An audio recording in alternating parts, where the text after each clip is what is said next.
to 18% by 12:30 Eastern, adding to its post-election gains. Next, the FTX estate is suing Binance and its co-founder Changpeng Zhao for $1.8 billion. A filing in a Delaware court Sunday claims FTX CEO Sam Bankman-Fried negotiated to buy Binance and CZ's stake of his company in 2021. The FTX estate argues the deal was a constructive fraudulent transfer as it was funded by an insolvent Alameda Research, FTX's now defunct sister hedge fund.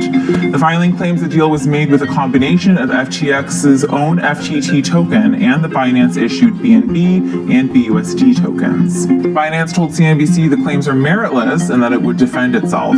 Also last week, Alameda Research filed an action to recover more than $11 million it says is held in a Crypto.com exchange controlled by Alameda. All right, let's pivot back to markets for our main story. With Bitcoin hitting fresh all-time highs, I spoke with Matt Hogan, CIO of Bitwise Asset Management, for his reaction and his outlook for the cryptocurrency by year end. Let me first get your reaction to this rally that we've seen over the past week, and specifically, not to be a party pooper, but it really does feel very bullish and like it's straight to the moon from here. And at what point do you start to caution investors, and how long do you expect this to last, given that we are in quite a lengthy honeymoon period here? Yeah, well, it's wonderful to be here. I'm not sure it's straight to the moon, but it does seem like there's an air gap between the previous all-time highs around $72,000 and $100,000. It's hard exactly to see what would force sellers to come into this market and halt the momentum before we get to that level. Of course, there are no guarantees. You could see pullbacks, but we're in a new crypto market cycle. We're in a golden age of crypto. I do think that we are right to be bullish, and the bias is still on the upside. Can you get a little bit into the nuance of this election as a driver? I mean, there's the idiosyncratic parts, the promise of a more supportive regulatory environment, but there are also a lot of implications that we can take from Donald Trump's policy plans and some of the statements he's made. That would have macro effects. I think that would be positive for Bitcoin. So talk about each side of that.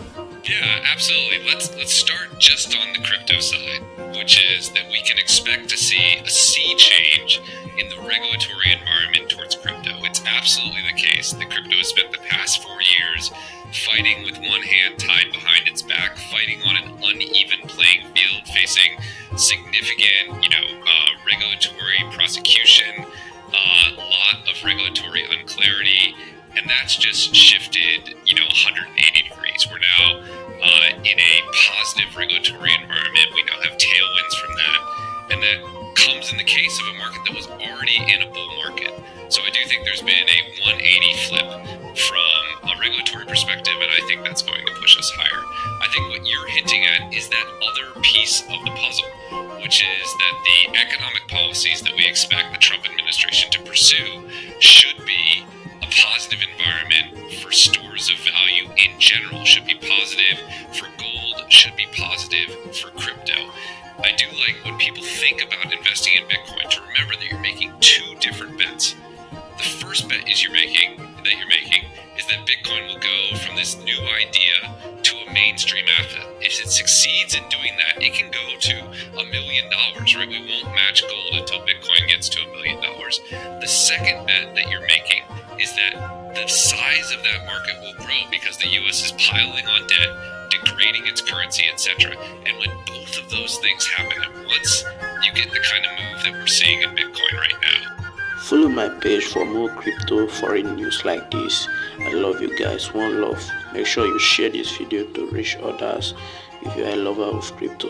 One love.